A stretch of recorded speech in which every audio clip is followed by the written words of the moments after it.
Hello again, everyone, and welcome to another edition of This Week in the World of Football. This is episode number 340 for April 16th, 2024. I'm your host, Randy Snow. On this week's show, we now know who the Eagles will be playing during their upcoming international game in Brazil. ESPN and Peyton Manning's Omaha Productions have extended their partnership through 2034, and the Ohio State spring game drew over 80,000 fans. But I'm not here all by myself. Across the table for me, as always, is my son Adam. Yes, I am here, and hopefully nobody heard me lowering this chair that I'm sitting in today. How's everybody doing? It's great. Wonderful outside. The weather's great here in Michigan. Yeah, not like the snow we had a week or so ago. Football is still in the air, obviously, if we're still doing podcasts, so it's great. It's great to lot be of spring alive. games last weekend Yeah. on TV or Yep. somewhere on TV. But yeah, just a lot of spring games. Oh, I think the Western Michigan spring game is this coming Friday or Saturday. And I forget when we'll talk about it later, but I know the Michigan Spring. Have they done that game yet on TV? Because I thought it was the same day. I thought it was last weekend, but I don't remember. I can't remember. I saw the Alabama one was on TV. I watched that for like a hot second after a UFL game, and then obviously the Ohio State game this week. We'll talk about that. Right. So yeah, it's interesting having them on TV. I don't know how I feel about it. We come to you each week from the fabulous World of Football Man Cave, located right here in the center of the football world, Kalamazoo, Michigan. We're here to promote the game of football in all its many forms, past, present, and future. Our goal is to educate, inform, and entertain our listeners with the glorious buffet that is the world of football. All this while keeping a close eye on the rich history of the game. Thanks for checking out our podcast. We'd love to get your feedback on one of our many platforms: Apple Podcasts, SoundCloud, TuneIn, Spotify, iHeartRadio, and Amazon Music. So you can simply ask your Alexa device to play the World of Football podcast. We also have timestamps down in the descriptions of both the podcast and many of our YouTube videos, so you can go right to the topics you really want to listen to. You can also find our podcast in its full audio form on our YouTube channel. Just search for The World of Football Kalamazoo or use the handle at The World of Football in the YouTube search bar. You'll find many other selected videos on our YouTube channel, like a couple of YouTube shorts that Adam posted just the other day, mocking me, of course. Yes. It's his favorite thing to do. Well, when you give us gold on those videos, I have to cut it out. And you even requested one of them. I found a second, and I made 2 videos out of them. So they're just nice little shorts to brighten up everybody's day. They brighten up my day every time I see them pop up. Yep. So, These came from our conversation with Tim Capper from a week ago, and yeah, a couple little things that I messed up. So of course Adam had to. of course, oh, it was glorious. Thank you so much for that. Yeah. Because as we all know, in order to make it in this world, you need content, and the world of football is working hard 24/7 to produce as much content for you fans out there as possible. Does it have to be negative content? Yes, it has of to your be. father. People love negativity and dogging on stuff. People don't like positivity; they like negative stuff. So as long as I keep making fun of you and vice versa, I think we'll make it. We've always tried to be positive. We do. We try to do the more positive stuff. We are all about the good side of football. So knock it off then. Well, Okay. So let's begin today's show, and we're going to start with news from the UFL and Adam. All right, yep, that's right. The UFL is our first stop on this week's tour around the world of football. Starting Saturday as the DC Defenders took on the Arlington Renegades in arguably the game of the week here. The Renegades were up like 28 oh gosh, they were up by a few scores, a couple of scores, and the Defenders clawed their way back, and they kicked the game-winning field goal at the end of the game there to knock Arlington to 0-3 on the season. For those of you who followed our show, usually about 5 weeks into each league season or somewhere around there, we'll do the standings eventually. But right now, it's still early, so we don't feel like we have to really tackle the standings yet. But the Arlington Renegades, it is notable, the XFL champions falling to 0-3. But the DC Defenders, heck of an effort there in that game. I watched quite a bit of this game. Both these teams looked great. It was such a fun game to watch. A lot of trick plays, a lot of big plays happened in this game. Beer Snake got a lot of screen time. No, because it was in Arlington, so there was no Beer Snake. Right. It's like you didn't even watch the game. No, and you never gave the score of this game either. The final score being 29-28 for those of you out there keeping score. But yeah, DC, it was just incredible to go back and watch the highlights of this game. There's so much here. Some good highlights, some not so good highlights for either team. But just based off this first game, we're going to talk about 3 more games. Can we just talk real quick about the quality of play in this league now that it is merged, the USFL and the XFL? I think just talking strictly quality of play, the competitiveness in these games has really been far superior to the previous 2 leagues. Like through 3 weeks, I've said thinking that this is the most competitive I've seen the spring league. Any of these spring leagues be great players, a lot of great talent, and clearly pooling the resources together of these 2 leagues has produced a great product on the field. And I think this is a good foundation for something that could be around for years. I mean, we all know we've seen these spring leagues come and go. Yep. We get our hopes up and they get dashed. Right. But right now, I'm feeling pretty confident about this UFL's long-term viability in the sports landscape of the United States. Yeah, the games have been pretty competitive, close scores. Yes. It goes right to the end of the game before you know who's going to win because both teams are right in there, and could go either way in the And the final minutes. the new rules are really great, and I think it's fan friendly. Like, oh, you're down by a score, instead of doing the onside kick, you get that great 4th and 12 play, Right. which I think a lot of fans are really enjoying and really keep teams in games. That's how a team like the DC Defenders can be down by 2 or 3 scores, which in the XFL is 18 points is a 2-score game, so you're not out of it. Which is great. And if you're a fan, you're more engaged when you know that there's a possibility that team Sure. could claw their way back. And we've seen it happen a couple of times. Yep. Some great comebacks. And then having that 4th and 12 rule, having the 3-point play as a extra point attempt, it has really made the game a lot more fun. And I like that it's different than the NFL. And maybe the NFL will eventually adopt a 4th and 12, which I would be all for. The 3-point play, I'm not in the NFL. I'd be okay with them not doing that, like a 2-point conversion. I'm still okay with them kicking the ball.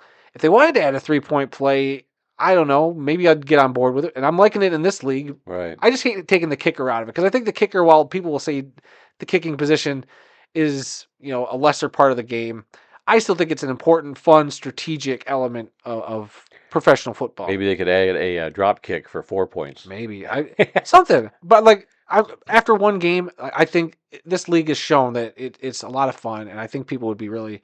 Yeah. Those of you who haven't watched it, I think could get into it. Yeah, the players are a lot better because they, with only 8 teams instead of 16 teams out there, Right. They are really putting the best talent on They these really games, are. There's so on the many teams. players. And so the next game here, the Birmingham Stallions took out the Memphis Showboats 33-14. So not a close game, but there were periods where Memphis was in the game. Memphis was, capitalizing, or not capitalizing, but they got a few turnovers there off some big Birmingham mistakes. But the Stallions, who are clearly the best, spring league team to exist, are now 3-0 this season. They're the only remaining undefeated team in the UFL. But big thing, I saw a stat from this game that the Stallions are on pace to have like 50-something sacks this season. Wow. They have already eclipsed, or they are close to eclipsing. I wish I knew where I saw the stat. But 3 weeks in, the number of sacks this team has had is by far more than like 3 weeks in last year, almost as much as they had a season ago.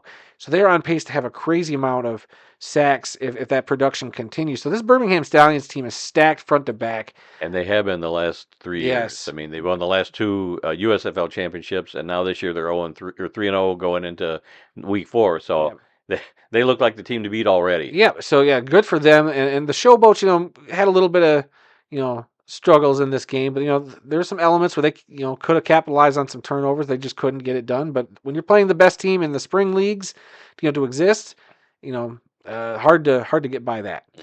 All right. Then on Sunday, the Michigan Panthers defeated the Houston Roughnecks 34-20. This game was not very close. The Roughnecks jumped out to an 8-0 lead to start the game. Right, they scored first. I know that. And then the Panthers kind of took control after that. It took a little while because the Panthers' offense has usually been pretty stagnant, and then it'd be like, then they kind of get hot. E.J. Perry, the starting quarterback for the Panthers, was very turnover prone the first couple of weeks. Right. This week, though, very efficient. He was the leading rusher of the team. Had a couple of rushing touchdowns. He's good as a runner, and he's getting better as a passer too. And the Michigan defense has got a couple of studs on defense that have been cool. Puka Nakua's older brother intercepted a pass deflection, which is pretty cool. And I forget, there's one player, number 57 for the Panthers. He was a big SEC star, but I think it was Speaks. his last name is Speaks. He's been balling out. If you watch the Michigan Panthers game, look out for number 57 on the defense there. I believe that's his number. He has just been an absolute monster. But so the Houston Roughnecks. So let's talk about them for a second. Houston is now 0-3, losing all 3 of their games. You feel bad. Like there's a couple of times where they cut to the coach on the sideline. They're talking to his team and kind of arguing with the quarterback about kind of their 2-minute handling. Like the quarterback did something like, we had the 2-minute there, right? We didn't have to do that. And so it's interesting. And I like that part of the UFL where we can kind of hear some of the coaches and quarterbacks and all this stuff happening. Yeah, and they're still teaching. Yeah, they're teaching. In I a love situation that's like the that. stuff I love. I wish they'd get away from all the going up to a player still. And some broadcasts, like either if it's on NBC and ESPN, I feel like they do it more where they go up to a player and say, "Hey, you just got intercepted. How are you feeling right now?" I was like, I could do with less of that. Yeah. I could do with more of that. Let's hear what the coach is teaching the player. Like that's the interesting stuff that I actually dig about that. And then of course the big story. Come on, this every time I watch the Panthers game now, the fans, while not the greatest attendance, the Michigan Panthers attendance has been a little disappointing, if we're going to be honest. Really? But to hear that crowd, even watching that on TV, hearing those people, thousands of people cheering for Jake Bates, kicker of the Michigan, hearing them, we want Jake, and Jake trots out there. He kicked a 46-yarder, then he kicked a 55-yarder to go into halftime. This dude is becoming a Detroit, not a legend, I'd say, but he's becoming somebody that a lot of fans are clamoring for to come to the Detroit Lions. There's even a video of him signing autographs after the game, and a lady was like, "Please stay in Detroit. We want you to stay in Detroit." Yeah, and I would love to have that I happen would too. too. I mean, we implore Brad Holmes, at least bring him into training camp. Oh yeah, absolutely. I mean, maybe getting into the NFL game and with actual NFL protection or pass rushers getting to him, maybe it'll be different. Maybe he can't hack it. I don't know, but right now, you at least got to give that kid a shot. Get him into training camp and let him kick in a few. And I hope so. I hope that Detroit figures out a way. He's in your locker room, for crying out loud. Yeah. You better have somebody there with a contract the moment the UFL season is over. Mm-hmm. So we'll see if Brad Holmes actually does it. I told Kyle today, I was like, look, if the Lions sign Jake Bates to a contract, I'd give the Lions offseason an A+ grade. They could draft 3 centers or 3 or 4 centers in the draft for all I care, and I would still give them an A+ offseason grade if they get Jake Bates. We've had so many great kickers in Detroit, and right now we're like in between great kickers. Right. Who's going to be our next great? We went kicker? from Jason Hansen to then we kind of struggled for a little bit. Then we finally got Matt Prater in here. Then Prater was great for years. Now we're back in that stage of kind of the Patterson and Badge. Like we've been going through kickers. It's like nobody sticks. Right. This could be the guy. Jake Bates could be the next Jason Hansen, the next Matt Prater for Detroit. If he's that good, I'd love to see him in there for another 20 years, like Jason Hansen was. If Just Jake a Bates, steady kicker. Here's my proclamation, Randy. If Jake Bates gets signed by the Detroit Lions, you can bet your bottom dollar I will get a Jake Bates Detroit Lions jersey. I'm saying it right here, right now. I shall get a Jake Bates Detroit Lions jersey. Okay. So there we go. All right, and then our final game of the weekend, the St. Louis Battlehawks defeated the San Antonio Brahmas.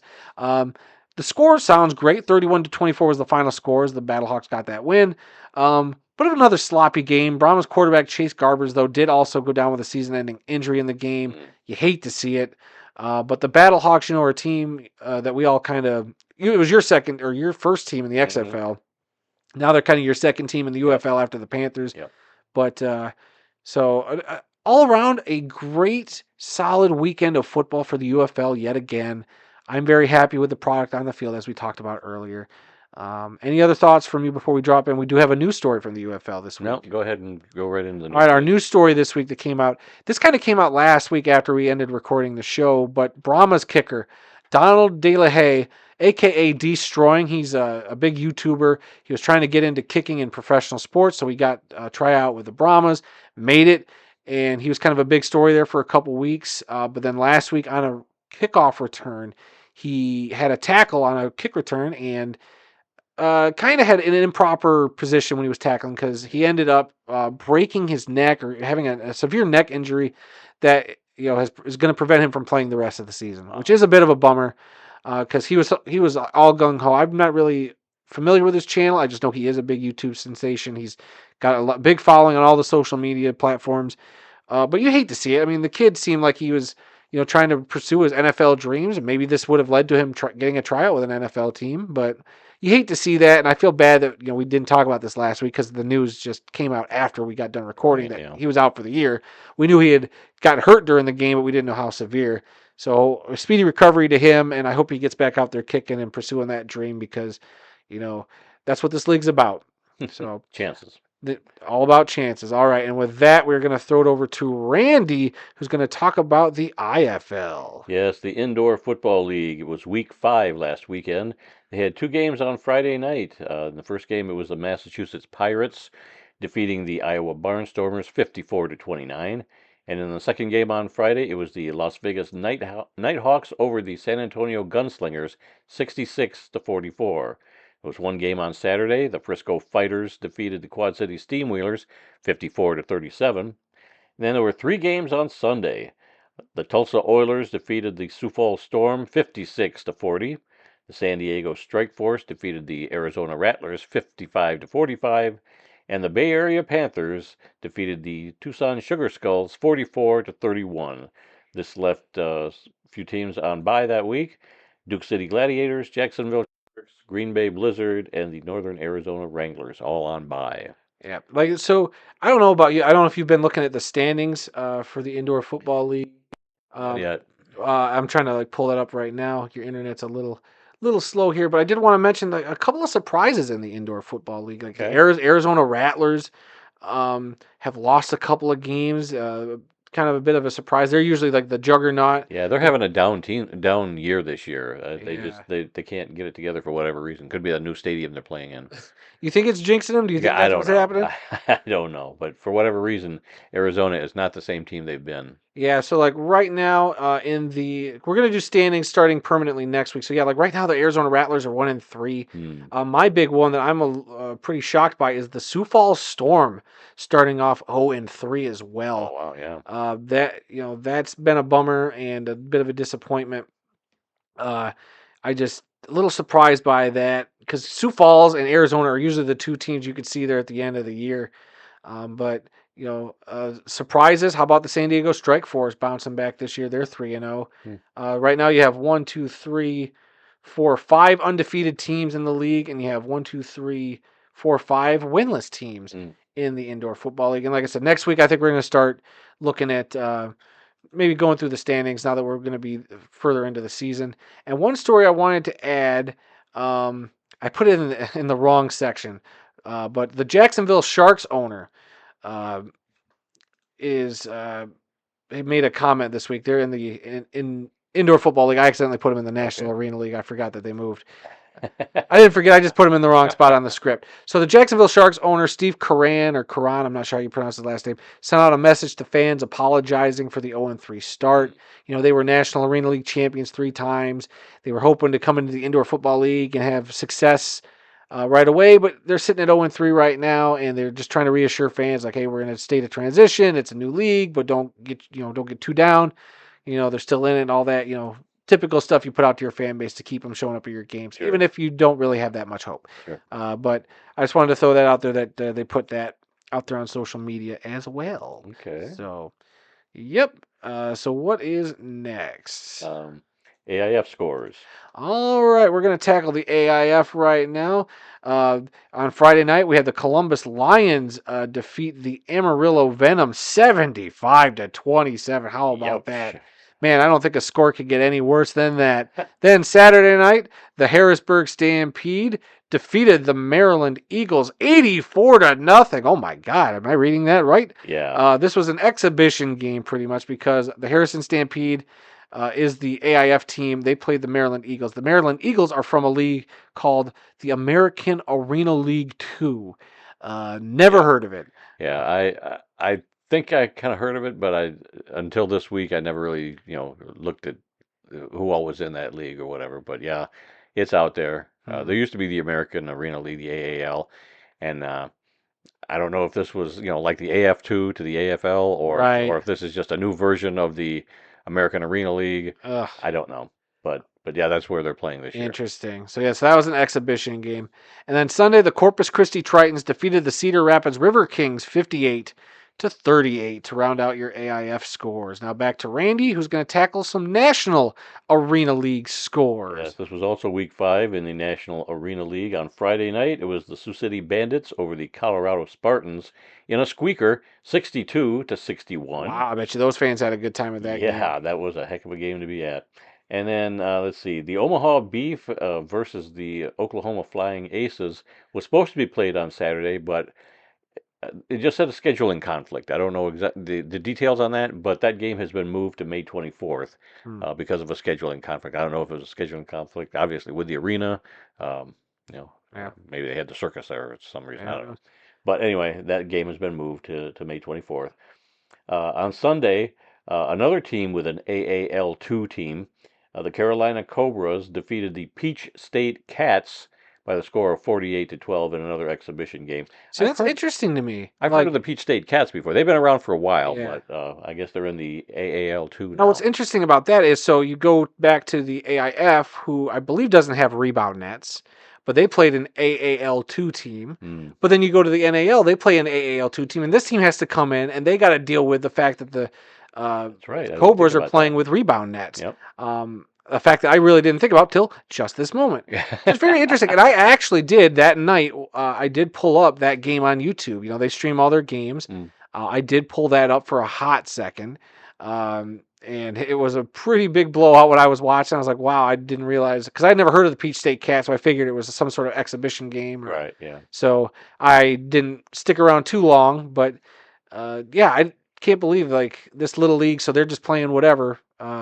Nets, no nets. Yeah. Very interesting. Yeah. But there was another game on Monday night. The Idaho Northmen defeated, in another exhibition game, the Las Vegas Kings 59 to 6. Now, the Las Vegas Kings are members of the International Football Alliance, or IFA, but from what I can tell, that league doesn't actually technically begin until next year. So, Interesting. how is this team put together? Who are they playing? I don't know any of these details. It's a big Fascinating. mystery. But yeah, everything that I've read says that this team is going to kick off next year, and they're going to have teams in the U.S. and Mexico. They have several teams in Mexico, but this Las Vegas Kings team is playing this year. I don't know if they're just playing their own exhibition schedule to get a jump on everybody else or what, but yeah, they took on the Idaho Northmen and lost 59 to 6. And then some NAL news. Oh yeah, this was the one that you. Yeah, that's the one I Okay, actually put. yep, But the then there is an Jacksonville show. additional story below that. The Okay. Carolina Cobras did put out an apology during their after their game with the Peach State Cats that we were just talking about. Mhm. Apparently, there was an incident that happened during the game on the Carolina Cobras bench. Hmm. From what I read, it sounded like because I was almost going to go back through the game Hmm. because anywhere I read, I didn't see a specific time frame on when this incident happened because I was like, oh, I could go back to the YouTube video and scrub through until I get to that point of the game and see if I can, catch a glimpse of what happened. But I didn't see that. So apparently it was an incident between a defensive player and a coach, or just a Hmm. player and a coach. Hmm. I don't know if it was just shouting or if people put hands on each other, but clearly it was enough to put out an apology to the fans who were sitting there behind the bench and had to see this take Wow. place. Which we know in football, arguments and stuff happen, Yep. but it's never a good sign when it comes to you having No. to putting out an apology. Yeah. So just thought that was interesting that they put that out there. Okay.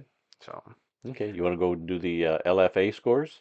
yes, sir, I can certainly do that. The LFA or the Liga de Football American Profesional, or the LFA for short. A Right. league that I've watched a few of their games on YouTube, not full games, but I'll pop in like, oh, there's an LFA game on. I'll turn that on and check it out for a little bit. So we had 4 games this past weekend. On Thursday, the Greyhounds defeated the Kings 26 to 22. The Bosses on Saturday night defeated the Mexicans 23 to 19, or Mexicans. I don't know how they actually say it down there. Speak English. It's Mexican. Yes. The Raptors defeated the Melters 36 to 31 on Saturday. And then Monday they had a game. The Leaders, who were the undefeated 5-0 team, defeated the Dinos 39 to 8. The Leaders seem to be the team to watch out for, everybody, to claim this year's LFA championship. And on bye this week, the Black Roosters. I love that name. That's such a great Yeah. name. Now I was looking at their website Yeah. because I wanted to look at standings. I wanted Yeah. to see, how are they doing? Who's in the lead?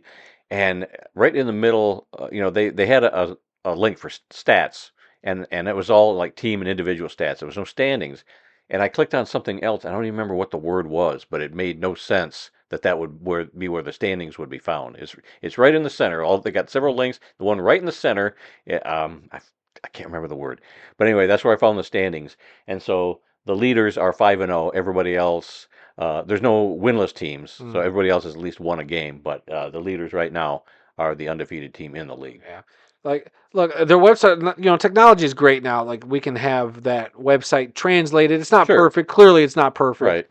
right. But, But yeah, most of the stories I can read in English and yeah. the names of the teams and Which whatnot. is, that's it's great. Like, Yeah, that's why I'm glad we're talking about this league, putting at least a little awareness out there, because maybe somebody will be an LFA expert more than us. I mean, we're not going to claim to be LFA experts. We just like putting it out there that this league's in play, right. and uh, Just be aware that they're out be there. aware that they're out there. And I like that now we can go to that website and have it translated automatically to English, and it's a And, lot easier for us to kind of put them on here, because I've been wanting for a couple of years now to put the LFA on our rundown. yeah, and this is not an indoor football league. No, No, it's this an this outdoor spring outdoors, league, 50 yards, full pads and all that. a It's pretty traditional yep, football style. yep. So it's pretty cool that that's taking place down there. And Okay, obviously, we've talked before, partnership with the CFL right. goes without. Yep. So that's pretty sweet. So all right, are we moving on to some We news, are moving on or are to we going to a different league? That's right. NFL news. Yes. No scores, but we do have some news. The Green Bay Packers are the team that's going to be playing the Philadelphia Eagles when the Eagles go down to Brazil to host a game Ah, in the town of Sao Paulo on Friday, September 6th, the day after the opener on Thursday night. they're going to make that weekend all sorts of The NFL, now that they got a Thursday night, a Friday night in Yep. Brazil, then you got your Sunday slate, then you're going to probably have a Monday night Yep. doubleheader. The NFL, I'm telling you, that weekend is just going to keep getting bigger and bigger. When they Yeah. can claim, I don't know if they can do a Saturday night game, especially with college football being in full swing at that point. They Mhm. might not be able to stick their flag into Saturday. That Yeah. might be the one obstacle for them. But they are going to turn the rest of that weekend into an NFL fest.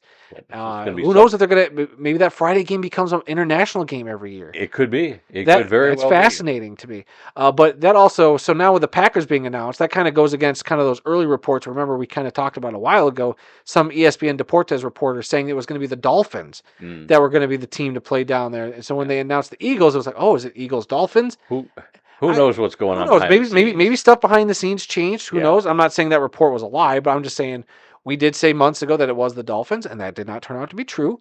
And So, that's going to be on streaming service. What is it? oh god, is that Peacock? Peacock I think so. or Yeah, Amazon? One of yeah, those. One of those is getting the. Peacock. It'll be shown locally in those Yeah, markets, but other than that, anybody that wants to watch that game, of course, like they've done in the past, as soon as the game's over with, like by midnight, they'll have the whole game on NFL Network, yeah. so you won't have to. You can set your DVR to record that and watch it the next day if you I mean, really want that's to why see it. I like using my YouTube TV, because I mean, not for those games. Obviously, you can't do that with like the Peacock games, but for most games, like if I wanted to, it'll at least save the Lions game if it'll record it, and I'll have it there for like a week. I Right. think I can go back and rewatch it if I missed it. So The second story we have in NFL news is last fall there was a movie called Triangle Park that came out, and yeah, I went to see it premiered. It was premiering all around the country at every NFL city and a few others, like Canton. And I went to Canton with a couple of friends from the PFRA, and we saw the movie there in a really just historic old theater downtown. It was nice. it was wonderful to be there. But that is finally going to be released on Amazon Prime on August 1st. So Oh, if you want to see this movie that was based on the first NFL game in 1920, which took place in Dayton, Ohio, between the Dayton Triangles and I think the Columbus Panhandles, hmm. which is recognized as the first official NFL game in 1920. You'll be able to see that on Amazon Prime starting August 1st. Hell, maybe we'll have to do a video on that. Like, I haven't seen it yet. You've already seen it once. I've seen it. Maybe when it's on Prime, you Yep. can rewatch it, and Yep. I'll check it out, and maybe we could do a kind of a Possibly. movie review for here. But Possibly. it might Yeah. be cool to talk about a football movie like that on this channel. Or maybe on your other channel, your Maybe, Adam Snow movie show channel, do maybe a not. movie review It on could be a that another collab. We'll see. one. We'll see. Let's see. ESPN has reached a 9-year media rights extension with Peyton Manning's Omaha Productions, extending their partnership through the year 2034. Holy smokes. Yeah, the deal will see the continuation of Monday Night Football with Peyton and Eli, which I love. I like watching them because if I don't care about who's playing, I'll watch Eli and Peyton. If like Detroit was playing, no, I'd watch the regular broadcast. But I But do you'll be able enjoy to watching it. DVR the other one, so if you wanted to go back and watch Right, it, so you have that right. option. Yep. But yeah, and they're also going to continue other shows from Omaha Productions content, such as Peyton's Places and Eli's I knew Places. that would I make you love happy. both of those shows. They are both great. Eli does a great job talking about the history of college football, and Peyton is going around talking about stories from the NFL. You gotta give them credit. Like they've built a nice little, Yeah. I'll say a nice little empire there with Omaha. They're doing a lot of different stuff. I saw a story that like Scott Van Pelt from ESPN, he's bringing a podcast back through Omaha Production. Hmm. So they're gonna also produce like maybe some more podcast stuff, which would be interesting. Hmm. Giving some of these guys, ESPN's doing all these cutbacks, but then if they're gonna invest with, Omaha, That's probably why they had to cut so many people because Peyton don't come cheap. probably that makes a lot of sense. But I think that's cool. I've been a fan of, Peyton and Eli have done a lot of good stuff Yes. after they've retired, Yes. and they've been great ambassadors of the game, Yep. historians of the game. So I'm all for this. This is a great story. I need to catch up on Peyton's Places. You talk about that when I that went watch it on. That's like every week when religious it for comes you. out. Yep, I set my I set my clock by That might need to be a new YouTube thing where you just do a YouTube video. Like I know you talk about it on the podcast every week, but maybe when a new season rolls around, you just give us a nice 2 or 3 minute review for this week's Peyton's Places. Yeah, maybe. I don't know. Let Randy know in the comments, everybody, Just go that you watch watch it it. yourself, everybody. Go up, watch it yourself. Make up your own opinion. It's fantastic. I want to go rewatch the one where he and uh, oh shoot, Jeff Daniels. Jeff Daniels. Yeah, you know the one I'm talking I about, know where they the broke the Detroit curse Lions of one. Bobby Yeah, Lane. Yeah, that was a great episode. that was great. I would want to watch that whole thing again. Not just bits and pieces. I want to watch the whole thing again. Yep. All right, let's see. The NFL has relaxed its helmet policy, and now all 32 teams can use 3 different helmets starting in 2025. Now, teams that are rolling out new looks in 2024, this upcoming season, can begin using three different helmets this year. Yeah, so that includes the Texans, Lions, Broncos.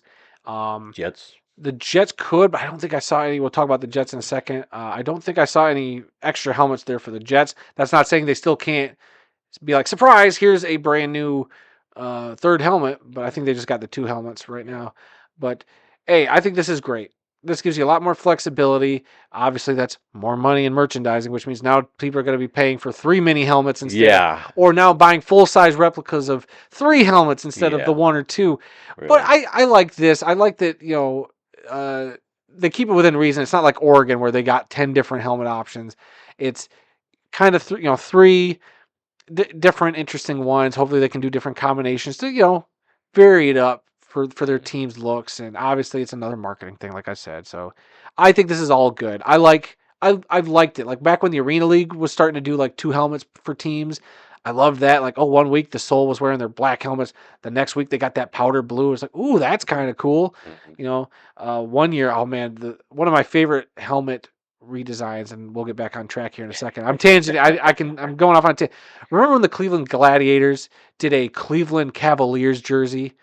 They did like a one-off where it I was think so. they did a gold helmet and gold jersey, but they kind of did the color scheme of the Cleveland Cavaliers basketball team Yeah. because they won the title. So Right. I thought that was cool. I would love to see stuff like that. Like if teams could like honor other teams in their city, like a one-off would be Yeah, fantastic. those are one-time things, and Yeah. and they sell off those jerseys after the game for charity. I wish the NFL would start doing something like that. So like if like say for example, the Tampa Bay Lightning, I'll just throw them out there, won the Stanley Cup.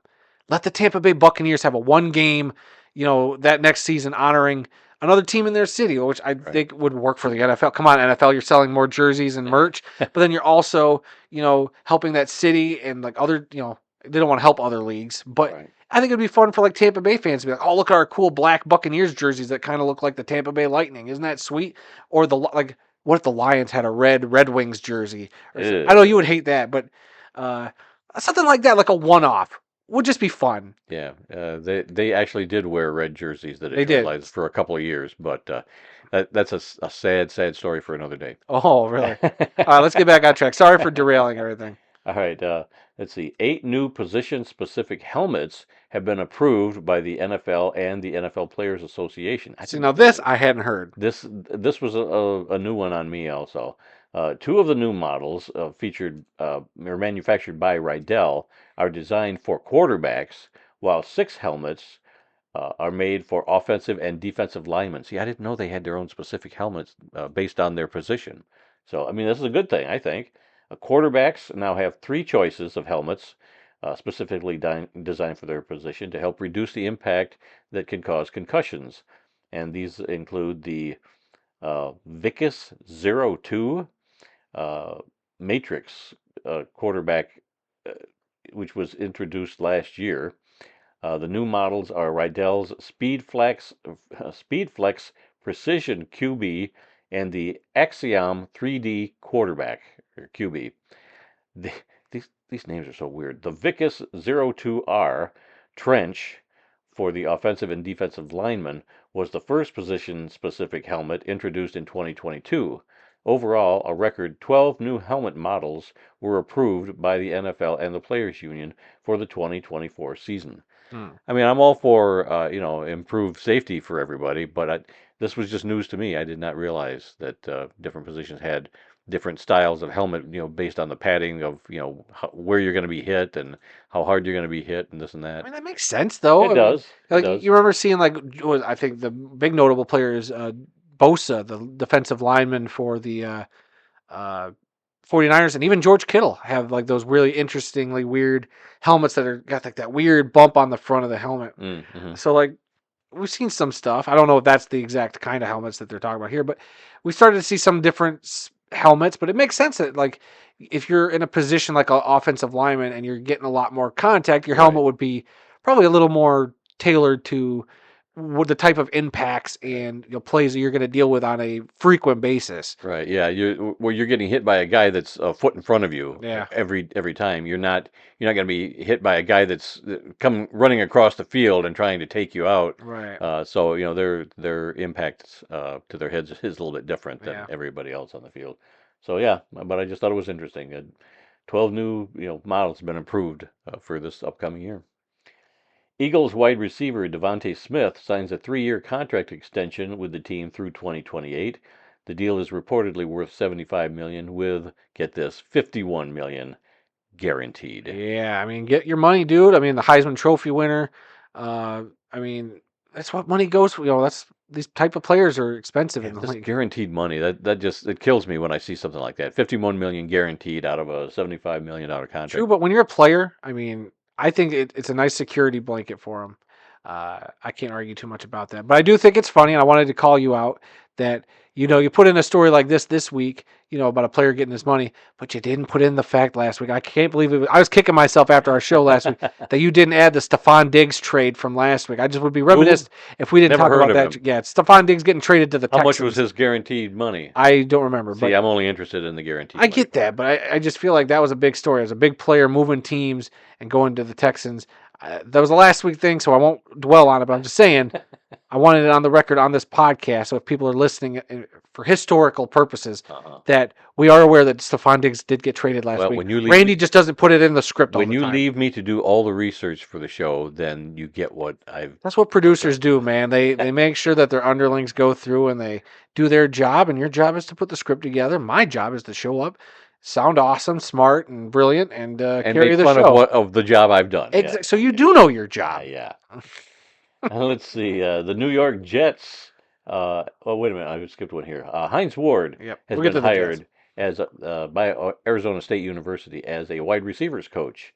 You remember him? He won 2 Super Bowls with the Steelers, Yep. and last year he was the head coach of the XFL's San Antonio Brahmas. He's also the star of The Dark Knight Rises Oh from yeah, 2012. He had the famous scene of returning the kickoff that's right. when Bane blew up a stadium. Anytime I can bring up that as a reference, I will. Uh, and we were there last year. That's the other Yeah, thing. Hey, we were there at a stadium yeah. too. There we go. You never know they blew up that field You just never a few knew. years earlier. Man, they But put it back together real good. yeah, it looked really good. Yeah.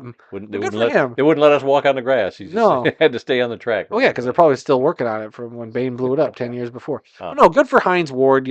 He's a good player. I was really hoping that his head coaching stuff would work out in the XFL and transition to the UFL. Clearly not. So getting a shot in college as a positions coach, I think He's is a good upgrade. he's been an assistant coach with a couple of teams before. I think the Jets were one. I forget if there was other teams, but yeah, he's dabbled in coaching some. So now he's had a stint as a head coach, and now he's back in college. Maybe he'll wind up being a college head coach Yeah, somewhere. yeah. Who knows? Climb that ladder. Good for him. Let's see. New York Jets have unveiled their new uniforms. I say new with using quotation marks because to me Right. it looks exactly the same They with a are. minor tweak here and there. Yeah, I'm going through like they, essentially what they did was they made their New York Sack Exchange uniforms that they wore to start last year with Aaron Rodgers under center. Remember that? The kind of what was it 1970? I want to say it's 1978 to 1999 they wore these ones before transitioning to like the Joe Namath uniforms again. So what I like about the Jets franchise is they have gone back and brought back their old looks.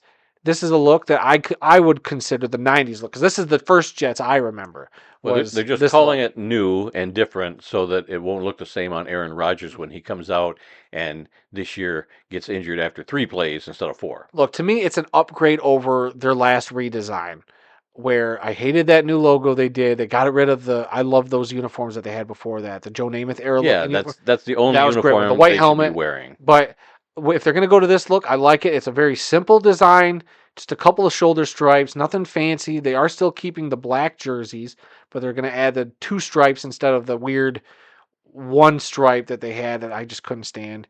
But going back to that other Jets logo, they tweaked it a little bit, very slight, modifications to that old Jets with the little jet above the ETS. Nobody but you is going to notice the difference this They coming they season. released, and you even tweeted out or retweeted the differences in the 2 Right. logos. Yeah, you can't hardly tell. A It's little minor. little bit of a change in the shape of the Minor plane, but so color minor. shade change Uh, and little tweaks here and there. I'm okay with it though. It's as far as redesigns, it's kind of like when the Browns went back to their classic uniforms that we're familiar with. I'm not saying this is better than the Namath era looking ones that they had in the mid 2000s, but you're talking the Browns' white helmet with the stripes? Because well, that's what they played when they were in yeah. the AAFC, I think. Well, you know what I'm talking about. Not the all whites. I'm talking about when they went from they had that horrible redesign where they had the different shade of brown or different shade of orange as the helmet. Mm. And then they finally went back to like the classic Browns look. But then this year it sounds like they're adding the white face mask back. So they're bringing the white face mask back, which is a big plus in the uniform community for those of you who are not familiar. So, but anyway, I give the Jets redesign a thumbs up. They got 2 helmets. They got the black helmet, and then they got the shiny green one, which I'm okay with. The Jacksonville Jaguars have teased that they will wear their original uniforms as a throwback, as this is their 30th anniversary season. Yeah, they haven't released any pictures yet, but they did put out a little teaser that like starts at black and then they kind of fade into the original Jaguars logo. Not the one that they were proposing before they were in a franchise, but the one that they wore that inaugural season and they wore for several years before they finally did a redesign. But it'll be cool to see that. They're a team that hasn't embraced the throwback jerseys yet. They've only been around 30 years, so how could you do a throwback jersey? Right. But I think finally having that team with their modern uniforms and then they can put on these throwbacks to their original 30th season is a cool sign. And I'm excited to see that Trevor Lawrence wearing like that old school, um, who's the quarterback? He's our Mark Brunell. Mark Brunell. Thank you. At the Lions' current quarterback coach, his era of Jaguar Right. uniform. That'll be cool to see. Right. With the 30th anniversary. Yeah, with a 30th anniversary patch. Yeah, Yep. we're just waiting to see are the Panthers going to do something? We haven't heard anything about what the Panthers are Yeah, doing they're in the same boat. for the 30th anniversary. Yeah, that's so their 30th anniversary. I haven't seen also. anything about them yet. So Nope, not a word. So All right, and finally in NFL news, the Houston Texans have released a 15-minute video behind the scenes about their redesign of their uniform. yeah, so you don't really see anything. It's more, and I didn't watch the whole thing, but I watched saw it bits was and out there. pieces. I've not watched it yet. Essentially, it's like them kind of talking about the history of the team. The team's only been around for 20 something years, Right. but how ingrained in the community they are, and they were getting like fan feedback and trying to really do a uniform redesign right. I mean, we've already seen the leaked pictures of the white uniforms. It's slight changes, but I like it. They have like the Texan horn on the shoulders, which I dig, and we'll see what they do there. It's supposed to have a couple different colors. Who knows how many helmets? I'm sure they'll still keep the red helmet, but we'll see. But I like that it's a piece about them with their community trying to come up with a uniform that respects their, minimal history, in terms of an NFL franchise. 20 years in the NFL is nothing in the grand scheme of things. Sure. But, this relatively new franchise, their brief history in the league, and, what it means to that community. And so it's something I'm going to have to sit down and watch. It looked like a really well done, put together piece. They are the newest They team are, yeah. They're the baby franchise in the still. NFL, yeah. They will be the baby franchise for a long time. Yeah. So, All right. And I do have one story from the CFL. The Winnipeg Blue Bombers announced that they had an operating profit last year of, get this, $5.7 million. dun dun dun. Now, I bring this up because it just shows you the disparity in The money we make and the money the we make. CFL makes. Yeah, I mean, you got When are we going to release our numbers, you Randy? got What is our players- operating you profit? got players in the NFL that Just got guaranteed money. I mean, 51 million guaranteed, but in 1 year, a lot of these players are making more than $5.7 million Yeah. to play in the NFL, but that's what the franchise made last year, and they're excited about that. They're on solid footing up in Canada For a team that's with a profit like that. literally played in the last 3 or 4 Grey Cup games, Yeah. 1, 2 back, back to back. Yeah, 3 in a row, I think. Oh, 3 in a row. Yeah. Yeah. So 3 Grey Cup championships. A franchise like that, and that's their net return is crazy. So then that does beg the question, Randy. I asked it. Answer the question. What is our operating profit for 2023? We don't have an operating profit. What? Well, maybe at the end of the year we might have a few deductions, game tickets and mileage and whatnot, parking expenses for games. And Actually, stuff. you know what? I think I could tell you right now what our operating profit is, because we did make $4.90 on YouTube so far. We have made $4.90 on YouTube so yes, far. but we haven't gotten it yet. No, you have to get 100 out first there. before you. It's just hanging out there in the ether. But $4. So we take that, and let's see, for the tickets we paid to go to the Michigan Panthers game, for the tickets we took to the Lions game, I think we're sitting at about a net profit of negative $3,000. Well, I got to come up with a few deductions Yeah. to Get us back to a negative $1,000. Bring it back to zero. I hope. We'll see. All right, moving on to some college news. I found this story, and I told you not to read it because I wanted you to be surprised. I am completely in the dark here, I promise. I actually found this in the Kalamazoo Gazette on Sunday. What's that? The actual newspaper that I get delivered to the house. What's a newspaper? Shut up. And it involves Alma College from Alma, Michigan. Now, the reason I know I like this story is because when I was in high school, for 4 years, we went up to Alma College every year and spent a week up there in band camp, practicing our halftime shows for the season on their football field and hanging around Alma College and all that stuff. So I got a soft place in my heart for Alma College. Anyway, I just want everybody to know real quick, we are making intense eye contact right now. I know this is audio podcast. You can't see it. Randy and I are literally I'm like not looking at the notes on my computer screen because Randy doesn't want me to get spoiled. So I'm just watching Randy. He's making very intense eye contact. Alma College. Not right now. He's reading a script. Which is a Division III school in now Michigan. He's looking at me. Is going to Scotland for an exhibition game. Ooh. Because the school's mascot is the Alma Scots. Oh, I didn't know that. Yes. The Alma Scots will play the East Kilbride Pirates in Glasgow, Scotland on Saturday, April 27th. April 27th, yes. It's an exhibition game. Oh, this Saturday? Or next? Oh, the day of the draft? Yes. Wow, what a day. 27th. Alma College head coach Jason Couch, age 49, wears a kilt on the sidelines at Alma College every time he coaches a game. Okay? He's planning to wear his kilt when he goes to Scotland during the first half of that game, and then he plans to suit up and play center in the second half. What in the world?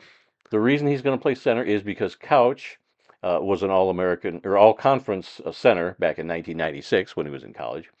Please tell me he's got like a year of eligibility left. But right now, this is just an exhibition game. Right now, he has 2 sons playing for him on his team, and he wants to play with his sons. Sophomore center J.B. Couch and freshman wide receiver Sam Couch are on the team. The game was scheduled back in 2020, but it was canceled due to COVID. So I just thought this was the greatest story I've read in a long time. That's pretty good. The Alma Scots going to Scotland.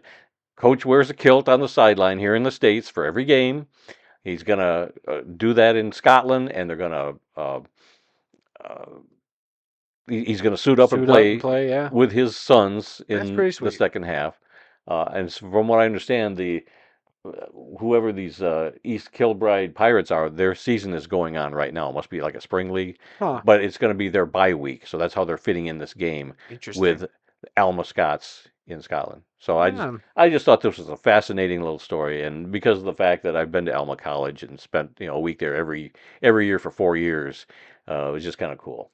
So Yeah, fascinating. I mean, that just makes. I thought you were when you were kept saying April 27th. I was like, wait, college isn't played now. It's.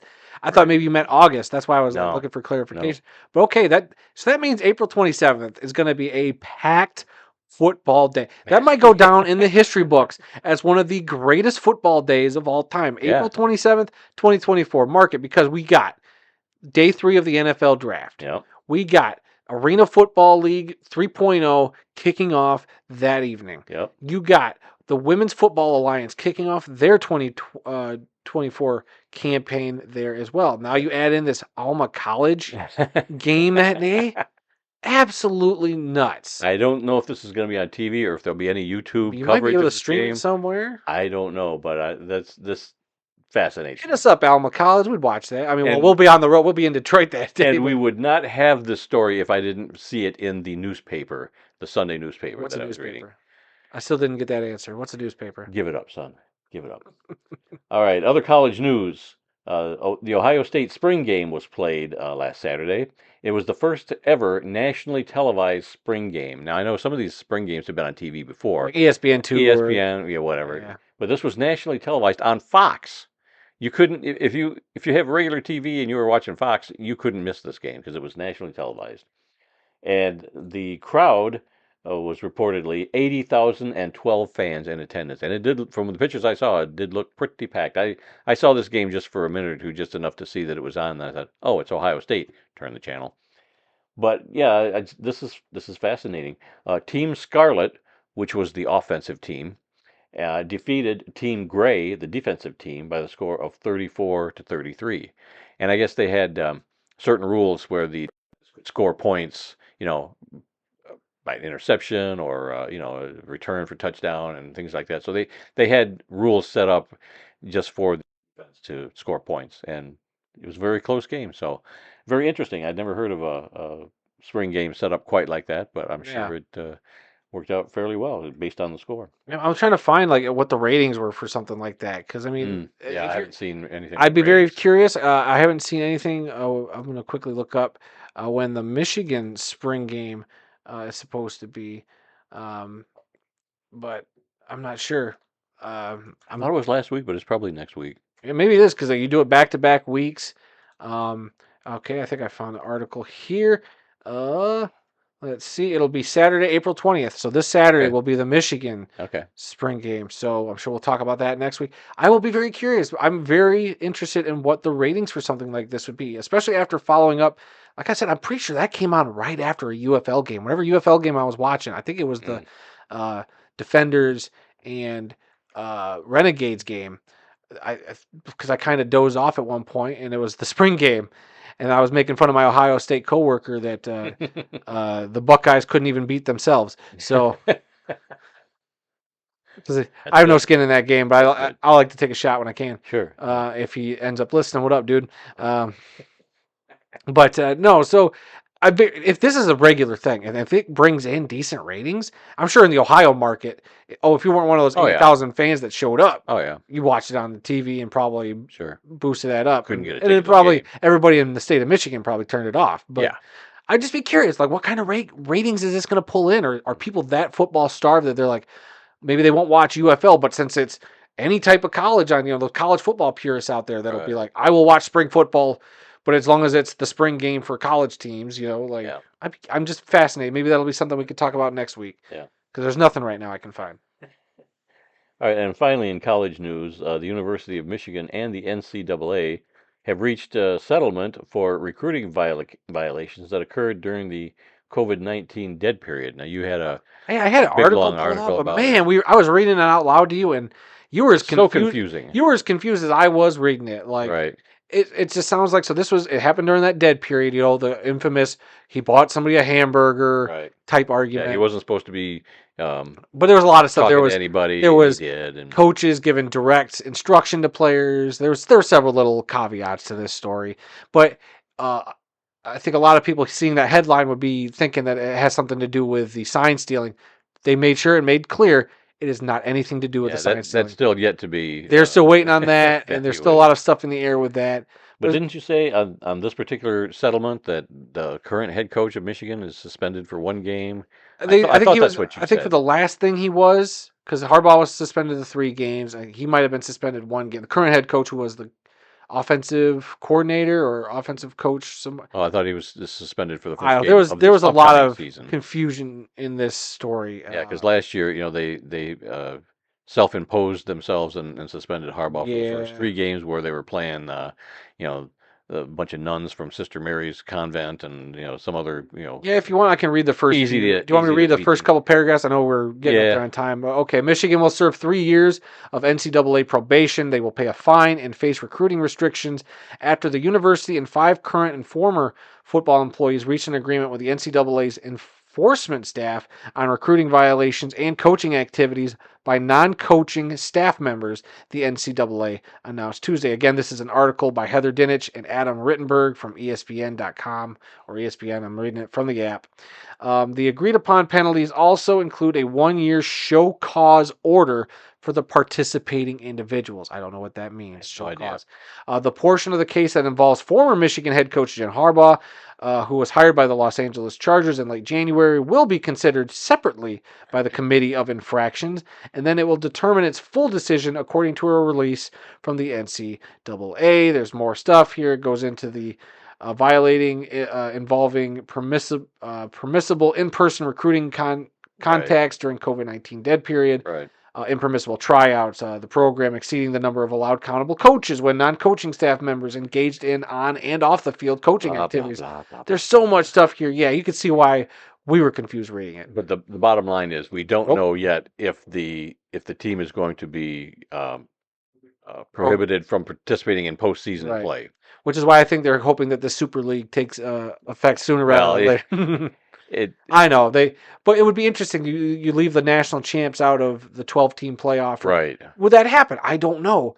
It So stinks that this is what I hate about the NCAA is these violations aren't hurting the team that just the head coach right, just left shop. right, yeah, He's gone. yeah. He's if he had anything to really do with it, which I think the article also says that Harbaugh and whoever didn't know about this and blah blah blah.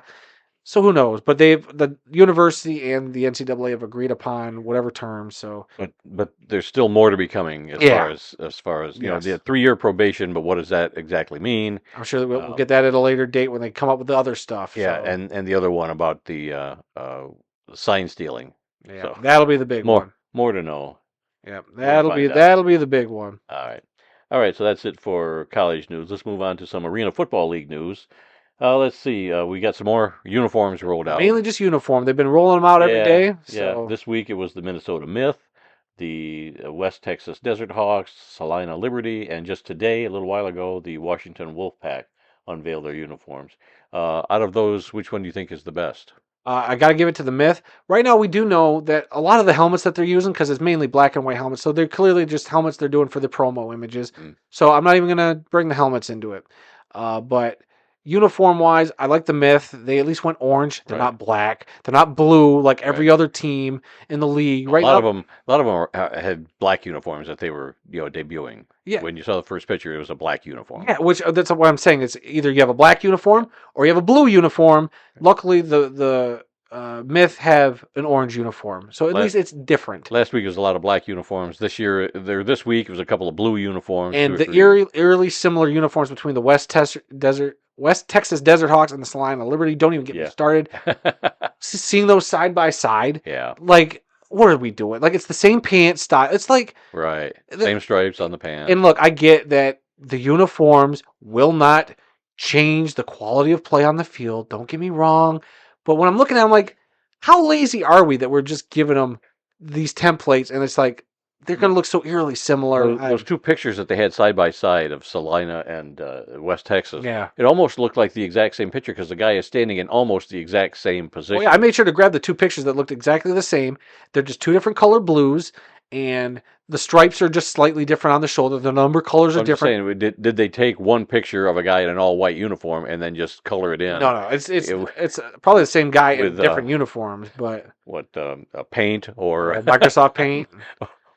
or a PowerPoint, Yes. something like that, some other thing where they can go in I and don't know, make graphics or but whatever. yeah, so I'm just so Canva. disappointed in the sameness. But then you have like the Washington Wolfpack, whose jersey today is a different color blue. I'll give them that. It's more like an aqua weird blue, which I'm into, but it's the same uniform style of the Oregon Black Bears, Mm, where they have which I like, the stripe with the logo on it on their shoulders, or on the sleeve, but where's the uniqueness? yeah. That's my only thing right now. It's like there's 16 teams and half of them all look the same, and it's disappointing. I get like maybe the resources aren't there for them to have such unique uniforms like they Right. used to, but like I said, again, the uniforms will not determine how they play on the field. Right. I get that. It's just, Right. you know me, I'm a uniform stickler. I love the uniforms and the look of football. And did you see the leaked picture of the Salina Liberty uh, helmet? Like apparently they have a different helmet design that No, I did not see that. was released at their exhibition game over the weekend. But yeah, you called yourself a uniform what? Uh, a Uh, uniform what? what was the word you used? Snob? I don't remember. Just now? Snob is what I was going to call you, I mean, but I thought you said it's not aficionado it's or not wrong. I'm a junkie. I like the uniform stuff. yeah, you're a snob. Yeah, but I'm trying to find because the Uniform snob. you will love this Look it up in helmet. the dictionary. See Adam's picture. Uniform snob. Yeah, I mean, I'm not going to deny that, but God, I wish I could find. Yeah, there it is. So this is supposedly the Southwest Kansas Storm helmet that they had somebody had it on display at their practice. And tell me what this looks like. Oh my gosh. Yeah, what It does that look it's like? the Air Force helmet with the lightning bolt from the Air Force Yep, but it's in the Academy. purple and green color scheme of the Southwest You Kansas you, Storm. you said Salina Liberty at Oh, first, did but I? Okay, well, I meant the okay, Southwest Kansas Storm. because that Sorry. is their color Yeah, scheme. that's the supposedly the Southwest Kansas Storm's uh, helmet that they might roll, or maybe it's Rip a off. yeah, it might be an alternate. Who knows? I don't know. But yeah, I saw that, and I immediately whoever posted, I think it was Inside the Arena, was the first place I saw post that. Actually, no, I guess they shared it from the AFL fan zone because they've been Okay. going around to the different exhibitions. I Okay. believe they've been at a couple of them. They post some live streams. Okay. So thank you AFL Fan Zone for doing all that. But I saw that and I immediately posted a picture of that uh, Air Force helmet. I'm like, what are Yeah. we doing? If this actually turns out to be true, yeah, you got a couple of Air Force helmets. You got it Yeah. literally right over your shoulder Right. I too. got There, one on the shelf, and then I've got a you floating got the floating one. Yeah. helmet over there. So Yeah. I'm just like, what are we doing, ripping off a college team like that? I mean, I don't know. Where's the uniqueness? That's my big thing with this Only AFL. high schools are allowed to rip off Yeah, that's college what and I'm saying. NFL helmets. Yeah. I mean, shoot, what was it? When we drove to Detroit for that Panthers game, we saw a high school use the Arizona Cardinals logo. And it's Mm, prominently right there on the side of their building, the yeah. whateverville Cardinals. Yeah. Well, yeah, my high school was the Lions, and Yeah. our helmet looked exactly like the Which Detroit is Lions what at the makes me time. think the Lions need a white helmet because your high school team It was a white helmet had with the a white blue helmet with the logo. blue Lions logo, but now I think they have adopted the current Lions logo Right. on a Yeah. white helmet, and I love it. I Yeah. want the Detroit Lions, to do that. And Mm. I've been wanting my high school, the Galesburg Augusta Rams, to adapt some form of the St. Louis Rams, Los Angeles Rams, maybe not the current Los Angeles Rams helmet Right. because I hate Yeah. that. The old Rams The old horn. Rams horns. It's so simple, but they go with a plain shell with numbers on it or something. It's Just yeah, boring. maroon and gold, a gold stripe on a maroon helmet, nothing on it. I think Not even I numbers. think one time they did like some Ram horns, but they weren't the same. I actually designed one. It had a interlocking GA Oh, listen to letters. Ram. You designed one. I did. Okay. I did. I used PowerPoint, and I took it to the head coach. And I said, "What do you think about this? Something to." He looked at it and said, "Yeah, that's nice, but no, we're going to stick with what we got." God, I hate it. My alma mater is just terrible. All right, let's see. Let's go to today's birthdays. For April 16th, Coach Bill Belichick turns 72 today. He started out as an assistant coach with the Baltimore Colts way back in 1975. He was with the Detroit Lions in 76 and 77, the Denver Broncos in 78. Then he was with the New York Giants from 79 to 90. And he was a head coach of the Cleveland Browns from 91 to 95. Then he went and became an assistant coach with the Patriots. See, I did not know this. I didn't know that he was an assistant with the Patriots for one season in 96. then went to be an assistant coach with the Jets from 97 to 99. Then he became the head coach of the New England Patriots in 2000 and was there until last season, Well, 2023. remember, he was also announced as the head coach of the Jets before Yes, for one day. one day, and then he took the job with the Patriots. Yeah. I love that story. True. Coach for a day. But he has been coaching up until last year, coaching nonstop in the NFL for 48 years. Yeah. And won 6 Super Bowls, as we all know, and he's out of a job this year. Unfortunately, Don't know if he's going to come back next yeah. year with a team or what, but yeah, he's out of a job this year. I don't know why people hate winners. I know everybody will say he was a cheater and blah blah blah, but you can't argue. The dude put together some great teams. His football knowledge is incredible. That watching him on like what was it, like the NFL's top players of the century or whatever, that he was awesome. He's so good when he's not having to be in front of a media room telling them like, how'd you feel about that game? We're on to Cincinnati. Like when he is just so dry, Right. it's such a terrible interview. Right. But when you actually get him like on the college game day set and he puts on that right next to the Air Force helmet you got sitting behind you, he puts on that Army helmet you got sitting there with the Jolly Roger flag on it. Yep. Like that's the dude I like. The football history, Bill Belichick, is incredible he as needs well. to write a book on football history. He might be. We need to get him in the Pro Football Research Association and get him a book deal. So you're going to say we need to get him on this podcast, and I was going to say good luck. Well, I mean, he's got free time now, but good luck. Well, if he gets in the PFRA, maybe I'll interview him sometime. I mean, Bill Belichick, we know you're listening, dude. You're more than welcome to come on our show. He's got plenty of time to listen to our podcast. That's what I'm saying. Yeah, you got 340 episodes to catch up on. Yeah. Don't listen to number 1. That was terrible. That was bad. Even we'll say that. And also, birthdays today, Dick Night Train Lane, born on this date in 1928, passed away in 2002 at the age of 73. He played his college football at Western Nebraska Community College, signed with the LA Rams as a free agent, played 2 seasons for the Rams in 52 and 53. I believe he set the interception record in his rookie year, which has not been broken since. But then he played for the Chicago Cardinals from 1954 to 1959. But I think everybody associates him with the Detroit Lions, where he played from 1960 to 1965. He was inducted into the Pro Football Hall of Fame in 1974, and he was famous for something called the Night Train necktie, which was a tackle where he would basically wrap his arm and choke the guy and throw him to the ground. It was eventually outlawed soon after that, but Night Train Lane, just an iconic person in Detroit Lions history, in my mind. Okay, so let's move on to obituaries. We've got a couple of obituaries this week. This is where we take a moment and honor those who've made the world of football a better place. And we start with, where else? O.J. Simpson, passing away last week. The first player to rush for over 2,000 yards in a single season in the NFL, has died of prostate cancer at the age of 76. Simpson played college football at USC, won a national championship with the Trojans in 1967, won the Heisman Trophy in 1968. He followed it up by being the first overall pick in the 1969 NFL Draft by the Buffalo Bills. He played for the Bills from 69 to 77 and ran for 2,003 yards in 1973 during a 14-game schedule. He was also named the league's MVP that year. He finished his playing career with the San Francisco 49ers in 1978 and 1979.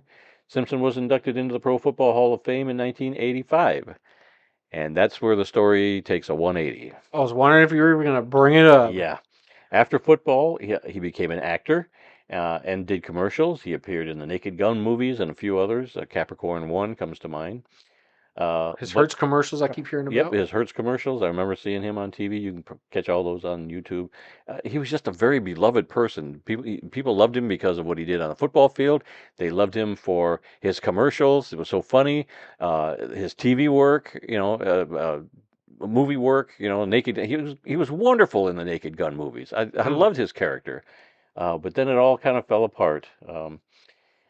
His life is forever going to be defined by the trial of the century, as it was known, because that thing went on for, I think, was it 11 months? What year did that happen? That was 1995.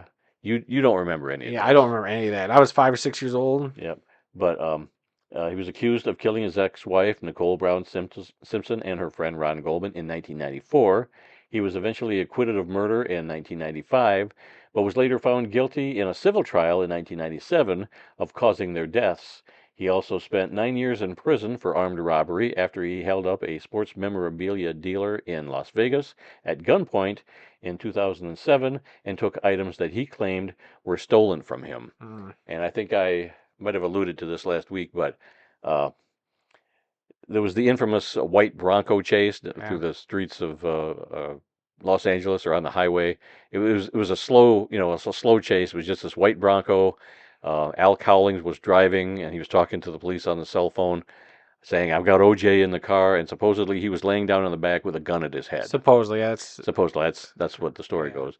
But yeah, just dozens of police cars following this truck for hours and hours. I mean, not hours and hours, but for miles and miles. And I'm too young for that. I mean, I don't remember any of it. I mean, obviously the white Bronco I know now, Right. but so when that was happening, that's a moment that everybody knows where they were Right, because when it was that covered happened. live on TV. Yeah, And everybody like did everybody just stop what they were doing? All the stories I've heard yes, is people everybody yes, just stopped. because everybody loved OJ up until then. They could not believe that he could have committed this crime, and it was covered live on TV. And I happened to be in Las Vegas at the time on a military deployment with my guard unit. We had our A-10s out there. We were there for a couple of weeks, and my roommate and I got off of work and we went back to our hotel room and we turned on the TV and there's O.J. Simpson in the white Bronco going down the street. And we watched that for the next hour or two. Just fascinating. This whole thing. Nobody could believe what was going on. And then a year or so later, when he was acquitted, I remember exactly where I was at that time too. Another military deployment, but this time I was in Italy Mm, on the top of a mountain at a ski resort. That was where our unit was staying. Of course, it was August or July. I don't know. It was summertime, so that's how the resort was available because there was no snow up there. So they let us stay there while we were in at Aviano Air Base in Italy. We were there for a couple weeks. But yeah, I was getting ready to go, get on a bus to go down the mountain to the base at the base of the mountain, and I was watching the TV and they had, the international news and it was live. The trial verdict was live as I was getting ready. And when they said not guilty, I was just like, you've got to be kidding me because all the evidence just really pointed to him that mm, in my mind anyway, there was no doubt he was guilty. And then the jury didn't see it that way.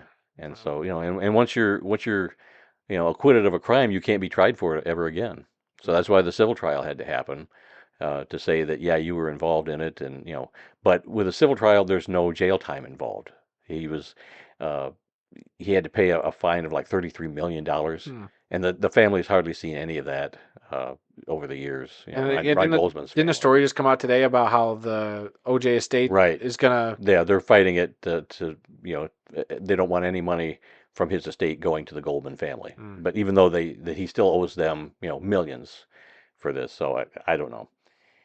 It's a sad story of how OJ, fell from a person that everybody loved. I mean, look at that, national champion, Heisman Trophy winner, first overall pick in the draft, first person to ever run for 2,000 yards in a season. He was a legend in sports, and then to become an actor and be so beloved for that too. It's just unbelievable the way his life fell apart after yeah, that.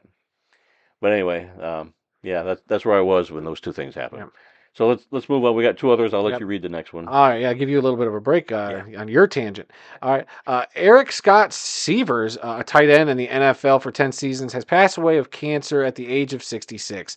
Severs played college football at Maryland and was selected in the fourth round of the 1981 NFL draft by the San Diego Chargers. He played for the Chargers from 1981 to 1988 and was then traded to the Los Angeles Rams during the 1988 season. He finished his playing career with the New England Patriots in 1989 and 1990. Severs was inducted into the Virginia High School Hall of Fame in 1997.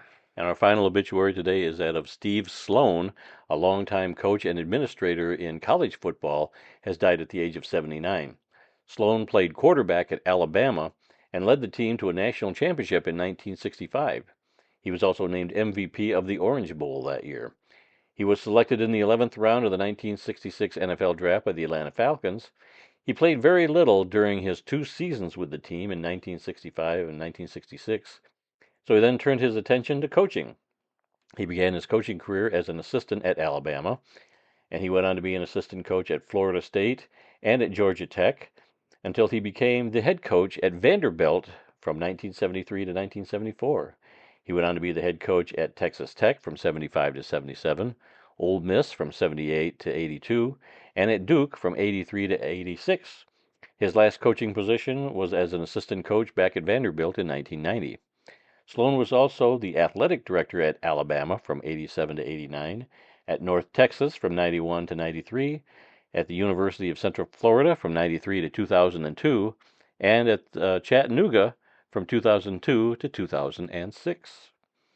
And finally today, we have our upcoming events calendar. This Saturday, April 20th, you and I are going to the Western New York chapter of the Pro Football Researchers Association meeting in Springville, New York. Who knows what kind of shenanigans we're going to find ourselves in? Gonna All these reconnect historians. with a lot of great guys that you met for the first time last year, but I've known these guys for 10 years and have been to a lot of get-togethers with them. Just a great bunch of guys out there in New York. And then Thursday, April 25th through the 27th, the NFL Draft in Detroit. We are planning to go there on Saturday the 27th. Did you ever download that app? I have the app downloaded. I just have not filled out the information. It's sitting there. I know. It takes a This minute. is 2 weeks now. I know. Every week I know. I've already got us some parking, Yep. a few blocks away, so we're going to have to do some walking to get there. That's but fine. at Get least it. Don't worry. at least we You'll probably make me do it. I got a long car drive to New York this week. I'm sure I'll have to do it then. absolutely before we hit the state line. Yeah. Let's I'll be see. sleeping. Also on the 27th, the 33rd Arena Football League season begins. Orlando versus Albany that night after the draft at 8 p.m. And then also that same day, the 27th, the Women's Football Alliance season begins. Tuesday, April 30th, the CFL draft in Toronto. The Edmonton Elks have the number 1 pick in that draft. May 24th, Friday, the European League of Football season begins. CFL regular season begins on Thursday, June 6th. Sunday, June 9th, the Arena Football League Championship game will be played. I guess it's going to be in Minneapolis now, not Tampa. Yeah. Thanks, Tim, for correcting Randy on that one. And then Tuesday, June 25th is going to be our 350th episode. Dang. Got a couple ideas what we can do that day to celebrate 350 Oh, you episodes. do? I haven't heard these ideas yet. Yeah, well, they're still rolling around in my head. I don't know. Mhm. But then let's see, Thursday, August 1st, the Pro Football Hall of Fame game in Canton, Chicago Bears versus the Houston Texans with their new uniforms. Saturday, August 3rd, the 2024 enshrinement ceremonies. And then September 5th, the NFL regular season begins. And the next day, the Eagles and the Packers in Sao Paulo, Brazil. Did you want me to mention the... Yeah, the other thing you read it out that you just skipped. You might as well if you're going to put it there. Saturday, August 24th, week 0 in college football. Jeez. He's got him read it out because he's I wasn't going to talk about it, but you called me out last week. I did, and I'm going to call you out again because you know what you just did? Placeholders. You know what you just did? Yeah. You brought up the game that you already hadn't read, the Eagles-Packers game. You had that in red, and you read that, and I'm like, oh, gee, if you're going to read Because that. we'd already talked about it. Gosh, you're so irritating. We've been going on too long anyway. This might be the longest show we've ever done. Yeah, it could be. No, And because it's we still had an not- hour and a half one once. It was like an hour and 20, and we're about to hit that again. Oh, wow. Yeah. Anything else? Lions that leak a uniform thing that we didn't talk about earlier. Nah, that was nothing. They better not be black We'll uniforms. find out is on all Thursday. I'm saying as I'm arguing with people on Twitter about black uniforms.